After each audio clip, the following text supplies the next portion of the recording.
नमस्कार दोस्तों, स्वागत है आप सभी का नीलम डेली स्टोरी चैनल में एक नई कहानी के साथ। लंबे थकान भरे सफर के बाद अपने पल्लू को संभालते हुए नीतू ने अपने पसीने को पोंछते हुए घर में प्रवेश किया ही था कि सामने देवरानी सिया को देखकर हैरान हो गई। वह वहीं दरवाजे पर ठिठक कर खड़ी हो गई। यहाँ तो नजारा ही कुछ और था। देवरानी सिया सूट पहने वहीं सोफे पर बैठकर सासू माँ से बातें कर रही थी और देवर राजेश भी उन्हीं के साथ बैठकर हंस हंस कर बातें कर रहा था। यह नजारा देखकर नीतू सोचने लगी कि अभी कुछ दिनों पहले जब मायके गई थी तब यहाँ पर सूट का नामो निशान भी नहीं था। घर में सिर पर पल्लू रखने का रिवाज था।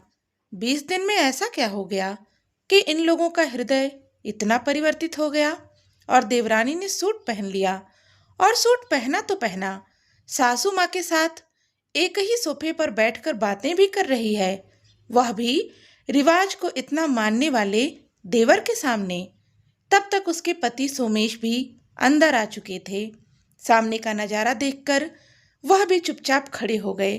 अभी दोनों हैरानी से वहां खड़े ही थे कि तभी अचानक देवरानी की नजर नीतू पर पड़ी तो उसने कहा, अरे भाभी, आ गए आप लोग। आप वहीं दरवाजे पर क्यों खड़े हैं? अंदर आइए ना।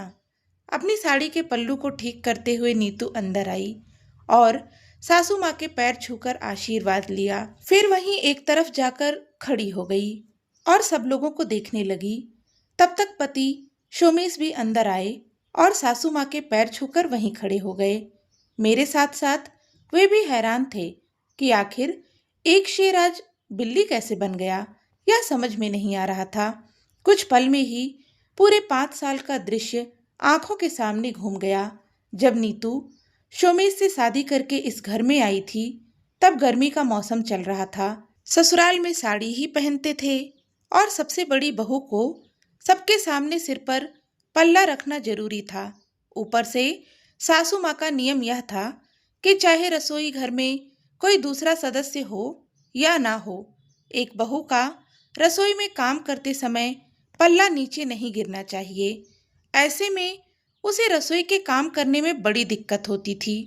उसने अपनी समस्या सास से कही तो उन्होंने जवाब दिया, बहू, तुम्हारे आने से पहले हम भी तो रसोई का काम करते थे, हमें तो कभी कोई समस्या नहीं हुई।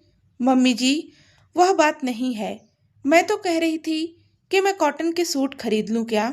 वह काफ़ी आरामदायक रहते हैं, पसीना भी सोख लेते हैं और सबसे बड़ी बात, शरीर भी पूरा ढका रहता है। नीतू ने समझाना चाहा, लेकिन सासू माँ के बोलने से पहले ही राजेश बीच में बोल पड़ा, भाभी, हमारे घर में बहुएं साड़ी पहनती हैं। आप आकर हमारे घर के रिवाज बदलने की कोशिश मत करो। और क्या जिन घरों की औरतें साड़ी पहनती हैं उन घरों के लोग गर्मी में खाना खाना छोड़ देते हैं? वह औरतें भी तो रसोई में काम करती हैं। आपको अकेले की क्या समस्या है? जो रिवाज है वह आपको निभाना ही पड़ेगा। यह सुनकर नीतू ने सास की तरफ देखा तो उन्होंने भी कहा, ऐसे क्या देख रही है, सही तो कह रहा है। बेवजह तुम्हारे लिए हम हमारे रिवाज नहीं बदलेंगे। पति शोमेश भी वहीं बैठे हुए थे, लेकिन अपने छोटे भाई और माँ के सामने उन्होंने एक शब्द भी नहीं कहा। उसे सोमेश की तरफ देखते हुए राजेश ने कहा, भाभी, भैया की तरफ मत देखो। इस घर में रहना है तो रिवाज आपको भी निभाने पड़ेंगे। आपने तो फिर भी यह सब पूछ लिया और भैया फिर भी चुपचाप बैठे हैं। जब मेरी शादी होगी और मेरी पत्नी मम्मी से यह पूछ कर भी दिखा दे तो उसे अच्छे से सबक सिखा दूंगा। आखिर नीतू चुप हो गई। ऐसे ही एक दिन वह अपने पलंग पर बैठी हुई थी। तभी सासू माँ किसी दवाई के बारे में पूछने के लिए आईं। वह भी उसी पलंग पर बैठ गईं और कहने लगीं, बहू, जरा देखना तो, क्या ये बुखार की दवाई है? मुझे आज थोड़ा बुखार लग रहा है। नीतू हाथ में दवाई लेकर देखने लगी। तभी राजेश मम्मी को ढूंढता हुआ कमरे में आया और आते ही बिगड़ कर बोला, वाह वाह, क्या जमाना आ गया है। सास और बहू एक साथ एक ही पलंग पर बैठी हैं। क्या आपका ओहदा मम्मी के बराबर हो गया है? शर्म आनी चाहिए आपको, जो आप उठकर खड़ी भी नहीं हुई। इस बार तो सासू माँ ने समझाना चाहा कि इसमें बहू की गलती नहीं है। वह तो चुपचाप अपने कमरे में बैठी थी। मैं ही यहाँ आकर बैठ गई। लेकिन राजेश कुछ सुनने का नाम ही नहीं ले रहा था। मैं अपनी मम्मी के सम्मान में कुछ भी गलत बर्दाश्त नहीं कर सकता। बहू को बहू की तरह रहना चाहिए, अपनी मर्यादा में। फिर वापस वही सब कुछ हुआ। घर का माहौल फिर खराब हो गया। इस बार भी उसके पति ने कुछ नहीं कहा। इन 5 सालों में उसे इन सब की आदत पड़ चुकी थी और अब तो वह एक बेटे की माँ भी बन चुकी थी।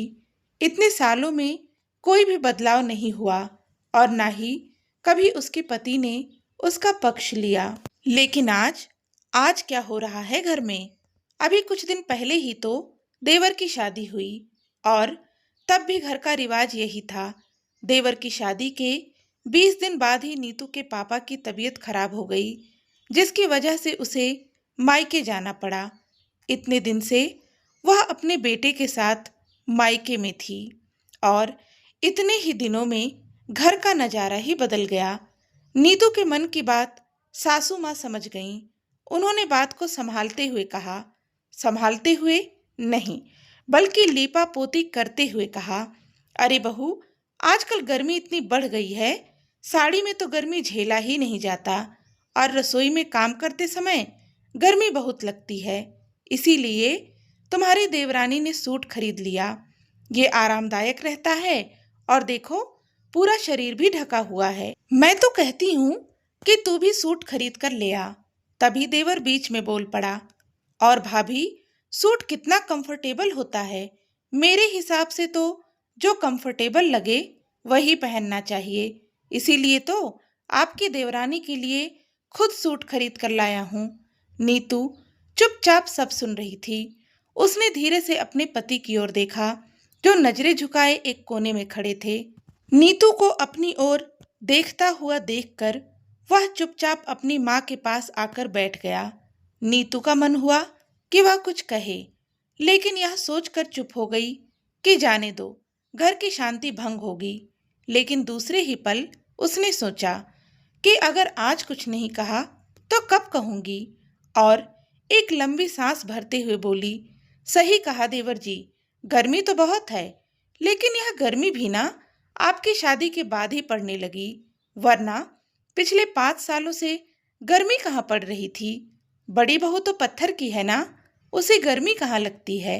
पर चलो, कुछ तो अच्छा हुआ। अब बदलाव की हवा बड़ी बहू तक भी पहुंच जाएगी, वरना रिवाज का बिगुल बजाने वाले कहाँ चुप बैठते थे। नीतू के इतना कहते ही सबका मुंह फूल गया। फूलता है तो फूलने दो, मुझे कोई फर्क नहीं पड़ता। अगर सच इतना बुरा लगता है तो फिर ऐसी हरकतें करते ही क्यों हैं। नीतू ने चुपचाप अपने सिर का पल्ला हटाया और अपने कमरे में चली गई। तो दोस्तों, आज की इस कहानी के विषय में आपके क्या विचार हैं, हमें कमेंट करके ज़रूर बताएं। कहानी पसंद आई हो तो प्लीज़ इसे लाइक करें, शेयर करें और चैनल पर नए हैं तो सब्सक्राइब भी कर लें। धन्यवाद।